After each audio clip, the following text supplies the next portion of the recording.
Sure. When I joined, bro, everyone thought I was crazy. They're like, what is this XYZ company? What is this EXP? What are you doing, right? Yeah. My friends, my family. But now they see people that are selling a lot of homes, they're broke, man. They have nothing to show for it. They retire, they're done. They're so used to being in that grind. And you know, a lot of people, they're not future thinkers. They just live right now. Yeah. People that are doing good, people that I know, like, they're done. What's poppin', everybody? Welcome to What Would It Cost? Today we're sitting down with Rick Dhillon, and we're gonna get into what it looks like to be a super dad, to be an awesome husband, the scale of business, and not only to scale a business, but scale it with class, with taste, by being a true leader. And he's being looked at and talked about as a golden boy, one of the biggest movements that's happening in the real estate industry as of today, and that is being a very vital piece for EXP Canada. So really excited for you guys to hear all the golden nuggets that this gentleman's dropping, all the tips and tricks, and make sure to have your pen and your notepad out and just be writing everything that comes out of his mouth down, because it's straight gold, and it'll help take you guys to the top too.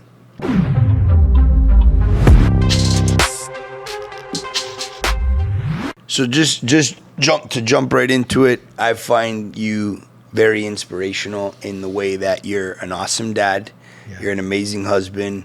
You're a kick-ass entrepreneur. Yeah. And what you're doing and how you're scaling your business and really growing in the EXP umbrella and making headway is like, it's wild to watch it. And I got front row seats, bro. So it's like, thanks. Tell me, I know that's a lot right off the bat, no, man. But tell me a little bit about how you balance everything and so I'm really happy that you picked up on that, because that's actually been intentional for a very long time. Right. The balance. So I have 4 pillars that I live by. Okay. Right? We all do, right? But I just consciously live by them. So it's in no particular order. It's love in relationships, right? So being a father, being a husband, being a son, being a friend, right? Health. If you're not healthy, it doesn't mean nothing. Yeah. Wealth, because we need that. And then the 4th one, I say spirit, but it's more contribution and giving back. So like even up to like over a decade ago, I knew that I was going to be a late bloomer, because I want to hit all of those off. You know, I want to hit 10%, 10%, 10%, 10%. So if I'm just focusing on one, let's say I want to become the richest guy. So I can put all my effort into money. But if I'm way out of shape and I have no one that loves me, I'm not helping anybody, I don't think that's success. So that's very intentional to live that balanced life. But it does come with pros and cons, because you got to be patient, bro. Yeah. Because you can't hit that. I can't say, listen, I'm going to take a weekend. I wanted to chill with you this weekend, for example, right? But I'm like, I can't, because you know, as much as I would love to, I had to take my kids to their sporting events and all that kind of stuff. It might be sometimes giving up a big check. I'll give it up. If that's my time with my family, then that's my time with my family. I'll say no to that business. So the hard part is, it's like you can't go all in on one thing. So it takes a little bit longer. But when you get it, it's sweeter. Does that make sense? Yeah, and sustainable, because it's not like you're off balance and you're feeling like really just stressed out, because that's all you focused on was that one thing. You feel that fulfillment, that success, because you're tending to all areas, right? You do the same thing, bro. Yeah, I try. You do it. Yeah, coach put me onto the wheel of life, and it's every spoke in the wheel of life. What is the wheel of life? So the wheel of life has to do with so the analogy is the wheel, and everything in it is the spoke. So you have love and romance, you have spirituality, you have career, you have wealth, you have contribution and purpose, you have health and fitness, and these are what you have to tend to on an ongoing basis. So very similar to the 4 pillars. Yeah. This is the wheel of life, that if you allocate the right amount of time and focus to every spoke on the wheel of life, you have figured it out, right? Yeah, you feel good though. Oh yeah, you feel amazing for sure. And you know what's nice is that at any point in time, if you're feeling unbalanced, or you're feeling stressed out, or you're feeling anxious, or you're feeling like just not right, you could look at the wheel and say, you know what? I haven't been putting as much time into this as I should, or I haven't been paying attention to that, or there's nothing that I'm Different contributing things to this. make us anxious now, bro. Yeah. Yeah, like waking up late makes me anxious. Yeah, bro. no doubt. No doubt. It's 7 o'clock. Yeah. No doubt, man. Yeah. It's weird how life changes, bro. Yeah. Yeah, it's really weird. Yeah, so that, and then you mentioned that whole entrepreneur thing, you know, that's important, man. And it's like, Yeah. I feel like you need that balance and you need that checks and balance. Yeah. Because being a high-level entrepreneur, I'm not saying how successful you are, but if that's your intention, it's not easy. You need that health. You need that relationship, right? You need someone to. I remember being in relation. I'll be very honest. I remember in my younger days of being an entrepreneur, like you go out, the world takes you, right? You give a lot of energy, and if you're coming home, which I was at one point in my life, and you're getting energy taken away from you at home, or it's almost negative energy, dude, you're done. Yeah. So you need that refuel. Now I'm very lucky. One of the things that you said is, you know, I'm a good husband is because I have a great wife. You know, when I come home, it's like I feel recharged. I have great children, right? Like feel like that recharge. So when I need to go out there, it's not like, hey, I'm giving the world my energy. I come back, I'm getting zapped. I get fully fresh, and then I'm back out there, right? Yeah. And like when you're back out there and like you're entrepreneurial,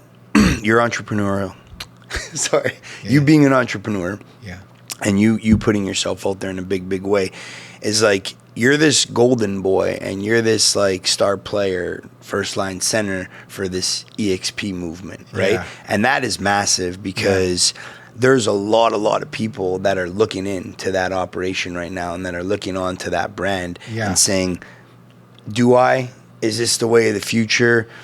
Is it something that I'm going to give up many years of an existing relationship with the current brokerage that I'm in to make the jump? And it takes a character like yourself that has, you know, these amazing core values and the track record that you do, the experience that you do, the knowledge on and overall that you do to be able to convert, you know, the big players in the industry, the people that have been doing this for 20, 30, 40 years and have 40, 50, 60, 70 agents in behind them. Because they're like, okay, if someone's going to flip me, if someone's going to bring me on to this concept, they got to have their shit together in an instant. So what kind of pressure does that bring on? And how do you feel that, you know, again, that's your role? Yeah, that's a good question, man. First thing I want to say is I got into it because I didn't have a choice. I actually been always looking for a model like this. Let me explain. When you're a top realtor, you're pretty much starting at zero every January, dude. My listings that I sold 2 years ago pay me nothing today. I could sell 100 homes this year, which I have some years. January 1st of the following year, I start at zero. I start at zero. So I'm on that transaction treadmill. So then you start a team. You think that's going to be awesome. No, it's not. Because your gross profits go down, man. Yeah, I was getting all these accolades, number one of the, you know, top 1% in the country as a team, but my gross profits were down. I wasn't hitting that money. Right. I was doing more. And that's because you're so focused on training your agents, not making your own sales. Imagine you're the best basketball player. And on the prime of you can dunk on everybody. You're training and all of a sudden you're training people when you should be dunking on people. Right. I love that analogy. Okay. So you should be like 360 slamming on people. And all of a sudden you're taking these people that don't have the skill set to even play the game. Because you got to really understand and dissect the team model. What type of people actually want to join a team? If you were a top realtor, you're not going to join my team. You're going to start your own team. So now I have to, you know, get all the realtors that are struggling, focus more on training, more on recruiting, more on babysitting and trying to make them something. Every once in a while you get a star, but that star is going to leave eventually. And you're going to want them to leave. If you're my star and I caught you at a good ripe age and you come to me like, Ricky, man, I love you, bro. You taught me a lot. But this 50-50 split, man, like, and you know what I do, bro? I'm like, I shake your hand. I'm like, you're right, bro. Shake my hand. Yeah. I'm like, go fly, brother. Yeah. So that Love kind of that. reputation that I've been doing that stuff, it helped me. Yeah. So now to answer your question about the model, I don't know if I'm the golden boy. I just think I was smart enough to do it first. I realized this. Right. I took that opportunity when nobody else would. Right. So there is something to say about the first person to act, first person to market. For sure. When I joined, bro, everyone thought I was crazy. They're like, what is this XYZ company? You're doing good. What is this EXP? What are you doing, right? Yeah. My friends, my family. But now they see. So I had the luxury of doing it first, screaming it loud. Yeah. It's just because I think it's a great model. Right. Now, I still sell homes, and actually we're starting a team to sell even more homes. Yeah. But I could retire. I don't have to sell homes. I'm making residual income that is very, very lucrative. Right. That I can sit back and do this all day. Yeah. Help people contribute more. Yeah. And just relax. And that's thanks to that model. Right? Yeah. You were the first to the market of what you're doing too. Beautiful. You took this mortgage space and you actually made it like a brand. And you made it a business. So that's going to pay huge dividends. Right. Nobody's doing that. Right. Yeah. No, and I love the fact that you were the first one in a big way to believe in it and to put your fist down and say, no, this is good. This model works. This is brilliant, because there's so many pain points in the industry when it comes to that really solid broker training the agent. The agent takes to the training, really loves everything about the business, aligns with it, wants to spread his wings, and then boom, there comes the beef, right? With this broker and the agent, where it's like, that needed to get figured out. That someone needed to sort that, right? And this model really does that. So the broker's getting passive income, dude. They're getting residual income. Yeah. Think about it. Let's say you're a broker. You have 100 agents in your brokerage. You're sitting back. Yeah. Agents are working. Yeah. Agents sell houses, the broker's getting paid. Good for them, right? Right. And that's what we signed up for, because when realtor like me joined, to get our real estate license, because we wanted to get out of the 9 to 5. Right. But now we also have to keep our eyes, ears open to the ground, to the field of what's new that's coming. Right. It's no longer just about a commission check. I have a saying, we're more than a commission check. Dude, now I'm about to get goosebumps, because I've been in this field for almost 2 decades. And I'm telling you, man, friends of mine, people that are selling a lot of homes, they're broke, man. They have nothing to show for it. They retire, they're done. They weren't, they didn't go and buy all these properties or whatever. They're so used to being in that grind. And a lot of people, they're not future thinkers. They just live right now. Yeah. And people that are doing good, people that I know, they're done. Yeah. The market's not good right now. It's not the best market we're in. Right. So these agents have nothing to fall back on. They're not hitting commission checks. They're leaving the business, right? Let's take the other side. Those are people that are struggling. Even now, there's no balance, because say you're kicking ass and selling a lot of homes, you're never home. Your wife and your spouse or your husband is absolutely infuriated, because every time you're home, you're on the phone. Yeah. You're just a body. Yeah. You're not there at dinner. You're not there. Yeah. You have to do showings. It's like, so you lose either way, whether you're struggling or you're successful. So this balance of the residual, it's really not about EXP. It's about buying your time back. It's really about a lifestyle. What lifestyle do you want to live? Love that. To me, it was never about money. It was about time. I want the money so I can have the time to do the things that I want to do with the people that I love. Love that. Yeah. Very cool. That's powerful. Thanks, bro. So now you got this big role, you got this big position, you got a lot of people looking on to you. You're putting out a lot of amazing content, building the personal brand. Tell me how and if you deal with imposter syndrome. I still deal with imposter syndrome. Okay. Man. I heavily, on a subconscious level, I will always deal with imposter syndrome. Okay. Because, and this is for people out there that maybe resonate, people out there that had a lot of love from their families, but they never had anybody in their life to tell them that you can do it. Yeah. If you never had anybody in your life that, hey, you can do this,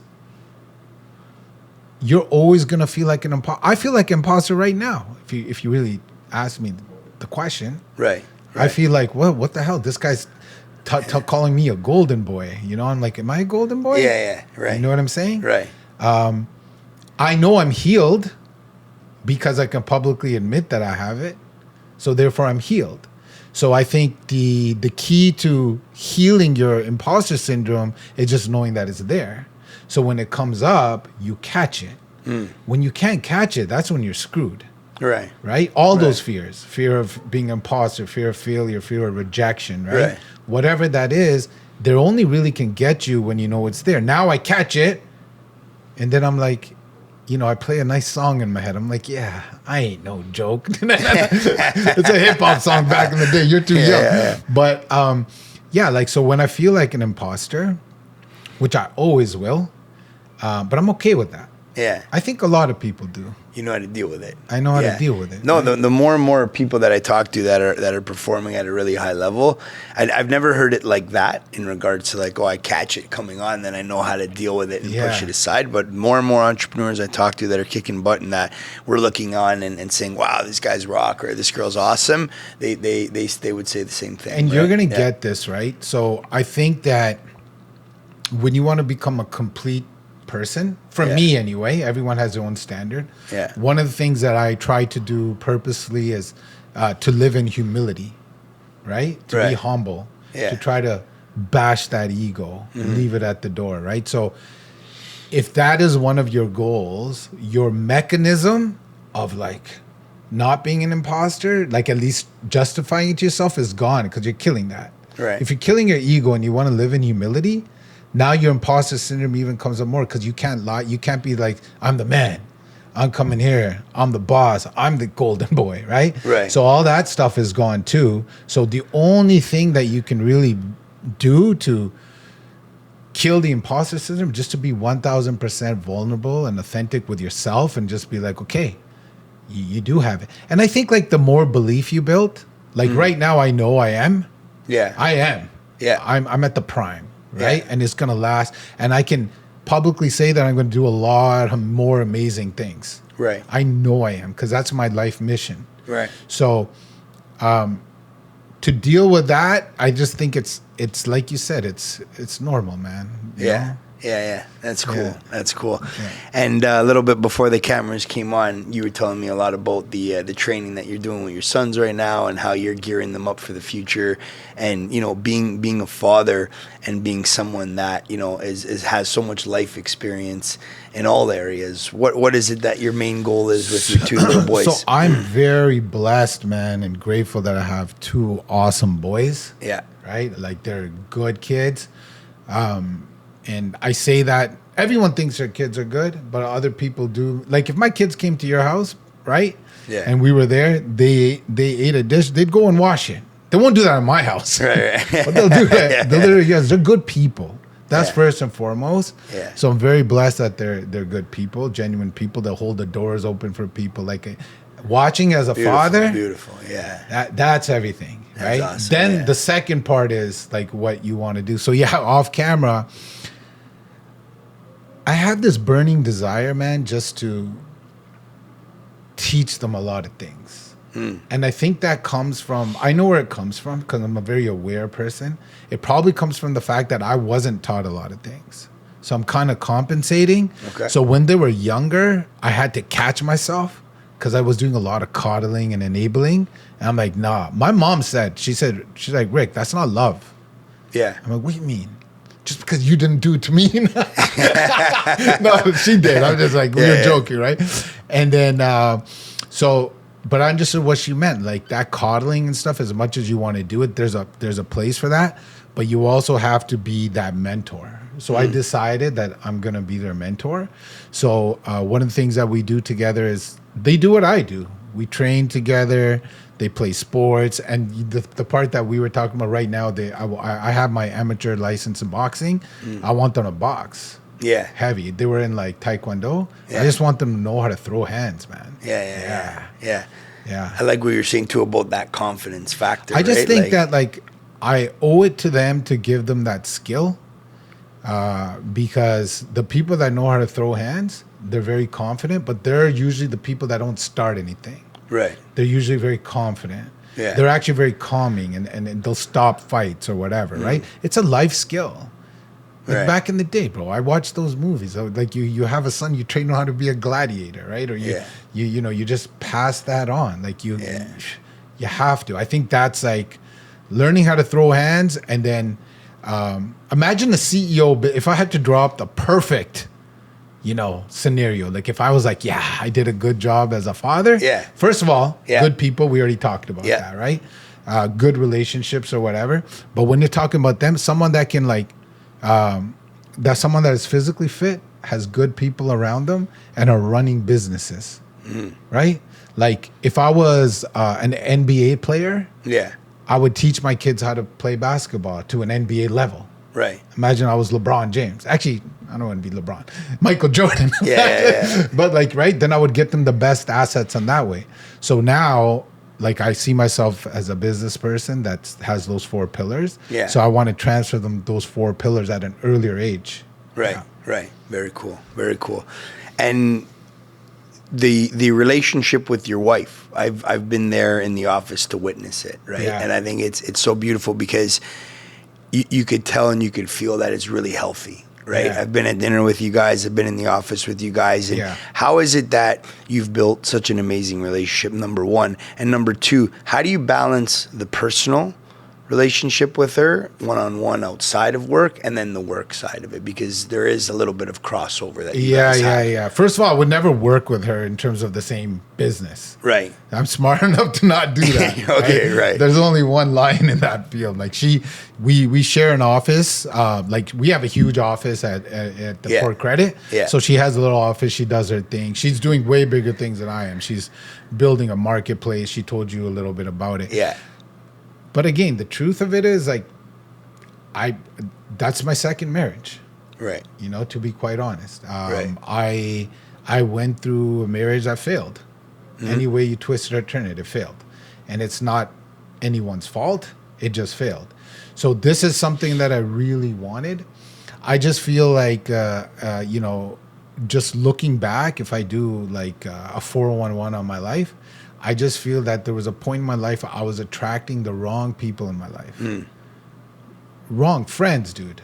Yeah. People that hug you to your face and then try to hit on your girlfriend and behind your back. Weird. Attracting the wrong people, attracting the wrong relationships. And I was like, there's only one common denominator there, bro. Right. That's me. Yeah. Right? So that's when I started my self-work. This is decades ago, self-work and stuff like that. And then the point that I'm trying to make is it takes work. I wanted that. Yeah. And I had to sacrifice and do a lot of things to get that. So it's not easy. So to answer your question in one sentence, I think you have to be the best version of yourself. Yeah. And be whole and complete to find somebody that's also whole and complete. And then you share a life together. You can't be like, I do this if you do that. That doesn't work. Just the only way to have a successful relationship is to be whole and complete and let the universe introduce you to somebody that's whole and complete. Very cool. Yeah. So you're operating on the same vibrational frequency as they are, and it's a match made in heaven. And it's happening now, man. It's happening with you. You came into my life a couple of years ago, right? Or just a year ago, but we hit it off so quick. The universe is introducing me to amazing people, bro. I deserve it. Because I told you I've been around some not amazing people, right? Yeah. But that's a story that I don't even want to. This is probably the last time I'm even going to share that story, because for growth and where I want to go, I can't tell myself that story anymore. Right. I need to stop that. Right. Because if you keep telling yourself that story, you're going to be at some subconscious level attracting that. Yeah. So you just got to look forward. Yeah. Right? So I'm kind of done with that. So last time you hear that story. That's so cool because I heard, I was listening to a podcast yesterday with Ed Milet. I love that guy. And Jay bro. Chetty there, right? Yeah. And it was powerful. And he said the same thing. He was like, man, it's not about talking about all these stories in the past. Oh, remember that time, or that was so. It's like, bro, successful people and people that are crushing it, they're always looking on to what's next. They're always worried about what's happening in the present. And even though they got way more amazing stories to tell about their past than usually the people that talk about their past, they don't give a shit. They're just like, what's next? What's next? What's next? Right? So that makes a lot of sense. I like how you tied that in, though, in regards to your subconscious mind be paying attention to it, right? And then it having potential to drag your vibration down, right? I'm really cool. I'm really big on, in this journey of my life, is manifesting. Okay. Right? Like to a very high level for me. Yeah. Like I always believed in the law of attraction, trying to become the best version of yourself. Yeah. But I'm going back into that study mode about manifestation. Yeah. And just being very clear. And that's one of the things that I'm learning is like even these stories like what I told you. You're asking me questions, a podcast, we talk about it. Yeah. But I'm trying to take that out.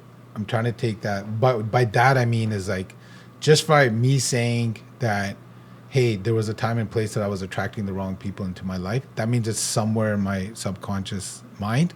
So the only way that I can battle that is just to be very grateful for the people in my life now. Right. You know, send them texts. And you sent me a text this morning. Yeah. That was like a gratitude text. Yeah, for sure. Yeah, I do. 3 a day. Yeah. You know what I mean? Yeah, we got it. Bedros. 40 ounces of water. I'm on Talking about water, this is good water, the Velamo. Yeah, shout out Velamo, man. Yeah, you guys are awesome. You got some good product over here. Good stuff. The guests are enjoying it. So what is the end goal with the business? What are you going to do in the EXP space? What's that number in regards to the amount of soldiers that you want to convert and have under you? What countries you want to open up branches in? Like, what's the end goal? Like, you know what? I'm throwing in the towel. That's it. This end goal changed as of recently, and I swear to God, man, I'm not a monk or anything, but shout out to monks. I love you guys. But in this phase of my journey, I don't have an end goal. I used to be that target person. Yeah. Like, I'll give you the answer that you want. Like, as soon as I signed up at EXP, I put the number 1,000 on my wall. I want 1,000 agents. Okay. Right? Real estate agents, right? And we're halfway there, and we'll hit that goal in 12 months, hopefully, right? But I'm starting to take on the more of forget about the outcome and just focus on what I do every day. Okay. You know? Yeah. If I can focus on what I do every day, I don't care about the outcome. Because outcome, it's actually not in my control. Right. The only thing that I can control is my daily practice. Right. My daily routine, what I put in, right? And, you know, I get this, if you see I look up to Kobe Bryant, I think a lot of us do. Yeah, absolutely. Yeah, but one of the things that he says constantly, a lot of athletes, you know, let's say Kobe just scored 50 points. Reporter grabs him, says, "Hey, Kobe, you just shot 50, man. He scored 50, right?" And he's like, "Yeah," right? Old Kobe might have been, "Yeah, I'm the best." But as he matured, he was like, "You know what? Today it's 50, tomorrow might not be. I can't control. Today the basket went in. They'll just say it just went in today. All I can control is my preparation and what I did every day. If the basket goes in, it goes in." So, I have all these dreams and I do have goals, and it's important to write them down. But I'm not obsessed over the outcome anymore. I'm just obsessed with being the best version of myself. Right. Yeah, that's awesome, man. Yeah. Very cool. Yeah. But 10,000 agents, let's go. Absolutely. Yeah. That's awesome, man. And there's a lot of powerhouses that you've converted. I've seen most recently in the office. I've stood witness to you literally flipping brokerages over, right? And I'm just there, and I'm in amazement, right? Because I'm just like, these people have deep roots with where they come from and their relationships that are in place and what they've been doing for the years. And Rick's turning them. He's flipping them, and he's having them understand that this motto works. And not only that, but I'm a good leader, right? I know that if I'm telling you to do something that's good for you, it's good for you. And I think that genuine, you know, approach and that authenticity, it really shows, right? And people are trusting you almost more so than the model. They love the model, they bought into it, but they're like, I really love Rick, right? So what is it, these people that, and I've seen them, man, they're high performers, they're closing on a lot of deals, they got big names in the scene, they got teams behind them. What is it taking for you to be able to sit across from a titan like that and convert them? I think, first of all, thank you for noticing. Yeah. Yeah, I'm grateful that you noticed. I know their story, man. I've been them. Right. I've been them for a long time. I know exactly what their pain points are. Right. I actually get along with these high achievers more than I understand them. I don't care if they're at other brokerages. That's fine. I understand that. Me and you are in total different businesses, right? But I understand you more than I will someone on my team that's not trying. Right. So in order to convert these high achievers, couple of things. Number one, I believe I've internalized the opportunity, meaning I actually believe when I'm talking to somebody that EXP is the best model on the planet. Okay. I believe that. Yeah. Okay. And then secondly, I don't ask, the outcome doesn't matter to me. Let's say you were a top realtor. I won't say, hey, Nikki, join EXP. I'm like, Nikki, I'm thinking about you. This is what I'm doing. And I can vouch for you that this thing is pretty awesome. It's not perfect, nothing is, but the pros outweigh the cons. I want a favor. I'm asking you to do me a favor. Nikki, do your homework with me. Mm-hmm. I will bother you every day until you do your homework. Mm-hmm. But I will never ask you to come. Right. That's up to you. Okay. You know what I'm saying? Got it. Yeah. That's up to you. Just do homework. me a favor and come do your homework with me. And if you say no, I'll be like, that's irresponsible, man. Yeah, no doubt. I like that. I like that, bro. now you're just not being a good guilt him. Yeah, for a guy that you're just not a good businessman. Right? you just sold 100 homes and you don't want to know your competition. That's irresponsible, Nikki. But it's up to you. Yeah. That's how we wheel them in. And then I get them on their homework. I do have gifts. Yeah. I'm not gonna as much as I. Put myself down. I said, hey, I hung around with this and I did that. I will also give myself credit because you got to be open to receiving that I'm learning as well. Mm-hmm. And I was born with some gifts. They weren't jumping 10 feet or running 100 meters in 9 seconds. Yeah. But I think I have a gift of communication. I feel that. I think I have a gift of persuasion. Okay. And there's a big difference between persuasion and manipulation. I can't manipulate people, right? But I will persuade you all day because persuasion is helping somebody go from point A to B, knowing that point B is better for them, and in between is fear. I'm good at removing people's fear for a place that is better for them. So in today, when we're talking about EXP, that's what I'm doing right now. I know internally that it's better for every high producing agent, whether you're a team, independent broker, or a high solo agent. Right. So if they can see that, I have the best model and I have good presentation.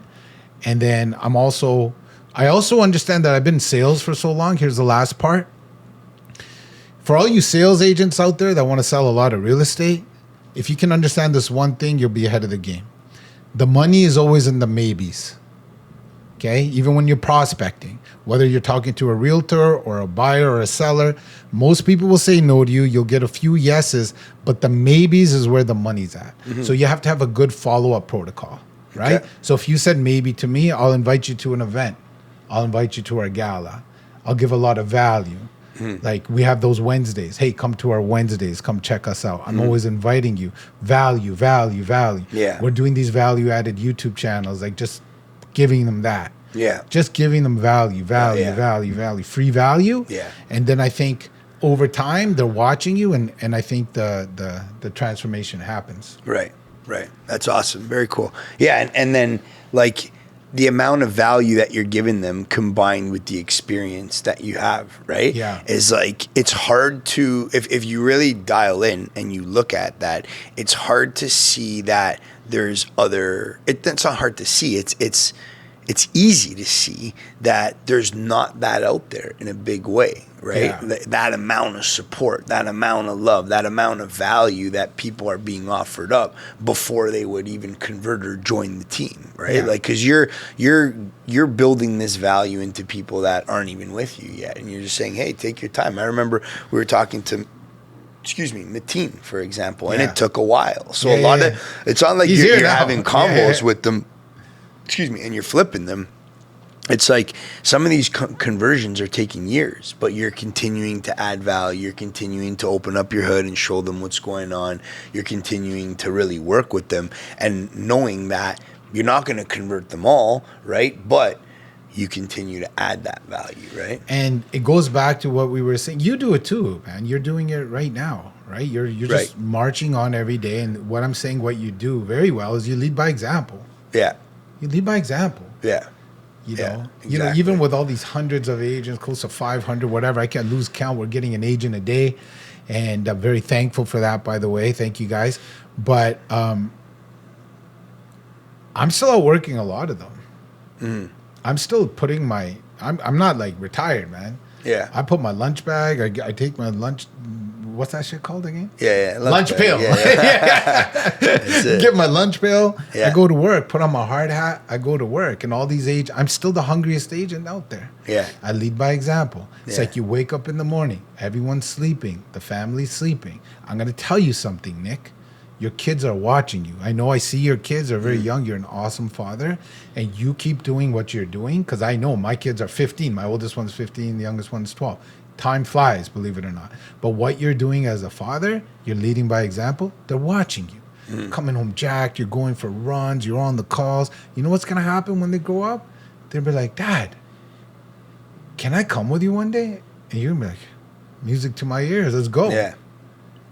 Yeah, they're watching you. So it's the same formula. Yeah. You know, that's what I mean. The outcome doesn't matter. Like you said, whoever joins me is fine. Yeah. I don't care. Yeah. Like, with all due respect, like, I think you should join because it's better for you. But I'm just doing what I'm doing. Yeah. And if they come, they come. And if they don't, they don't. Right. Yeah. That's cool. Am I selling you to come now? Reverse psychology? Reverse psychology. Hurry the fuck up. What's wrong with you guys, y'all? Come on. I'm using reverse psychology. I'm appealing to your heart. I'm telling you to win. Let's go. Call me. That's amazing. So we're yeah? Okay. Is there anything in specific that you'd like me to ask, that you'd like to speak a little bit more of before we do the outros and the intros? Yeah, you know what? Kicking it with you is just pretty awesome. Like a question. Are we off camera? I guess, yeah. I think, did we miss anything? I think it was great. Yeah. I think Yeah. golden. Yeah, we hit. No, I'm just asking you to see if there's... wanted you to mention for SEO, so you're good in that regard too. Yeah. Yeah, I think we could wrap it up. Right? Yeah. Yeah, and you know what? I wanted to take the opportunity at some point throughout this podcast to essentially just thank you for getting behind what we're doing here at Spark Financial Group and believing in it, and then telling our story to other people. And I know I've mentioned this to you a few times over the phone and in person, but we know that you have our back so hard, because when we walk into the Port Credit office, the respect that we get from the agents, the respect that we get from the other people that are sharing that space is just on a whole other level. And I know that it takes years and years and years of just putting in work and being awesome to get that level of respect, or a really, really credible individual that's loved and respected and trusted from the people that he's built the ecosystem with, to say, those are the guys and they're awesome, and give them the respect that they deserve. So I just wanted to simply say thank you for giving us the opportunity to rock with you. My pleasure. Yeah. And I believe in you, man. Period. You're going to win. I'll put it in writing. I guarantee you, whatever you want. You're going to win, whatever winnings means to you. You're that guy. You're an awesome person.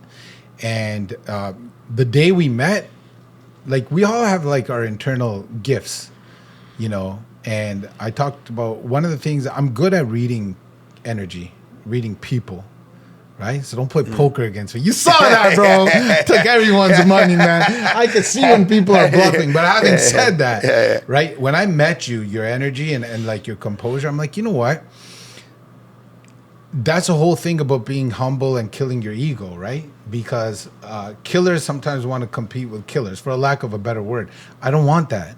Yeah. I want a team. I want to create an all-star team. Yeah. And I knew having you in our corner, not only is going to be a smart business move, but it's just going to be a good feeling, that synergy is going to be awesome. So Yeah. anybody out there, man, if you guys are looking for in-house, these guys are definitely the guys. I can give you guys a referral 1,000%. Because Appreciate that. I also, if you know, if I could brag about you for a second, it's, again, I've been in this industry for almost 2 decades, man. That's a long time. Yeah. I put in my 10,000. If I'm an expert in something, it's this. Yeah, Because right, it ain't right. anything else, right? Or nothing.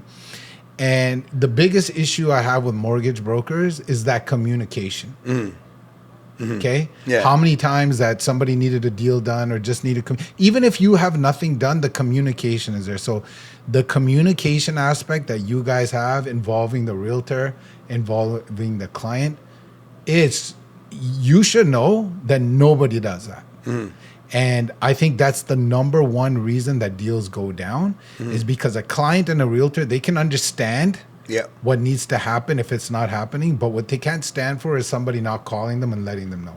So and beyond that, the culture you guys have is awesome. So it's a dream team and I'm excited. Thank you. Yeah. Right on, brother. Yeah. Appreciate that. So, guys, thank you for tuning in to another episode of What Would It Cost? This gravy train continues to move forward because of your support, because you guys are watching, you're subscribing. So I just want to say thank you very much for that. And don't forget, if you're not subscribed, to hit that subscribe button. And most importantly, wanted to thank our guest, Mr. Rick Dhillon, for coming over today.